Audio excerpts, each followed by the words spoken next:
you miss us? We missed ourselves! Kaya balik hula-hula-hula sa... Dahu! Dahu ang dalawang boylet na ito na umani ng panlilibak dahil sa bonggang pagmamalinis. Walang bayad, dongis. Ang kwento, ka-join sina Boylet sa acting workshop along with fellow tar-tits. Nagawi ang workshop sa usapang Becky. Unang ham moment nang walang pag-iimbot na sinabi ni Boylet 1 na kilalang Becky Killer. Me? No experience with Becky yet. Ha? True. Ah! Charot! Wala talagang maniwala sa sinabi ni Boylet 1 pero mas malaking hang lumitaw nang magsalita si Boylet 2 na... For the record, me, not Vicky talaga. Ha?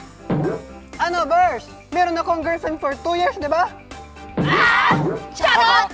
Kasi naman, kilala nila ang kartada ng dalawang Boylet. Nagmamalinis pa, di ba? Daho sila. Si Boylet 1, pagtatalop lang ang claim to fame. Habang si Boylet 2, pakikiride on sa popularity ng collab team, ang highlight ng career. At isosyogo natin sila sa name song na... Count Jameson. Lester Savior. Yun na! Dahu!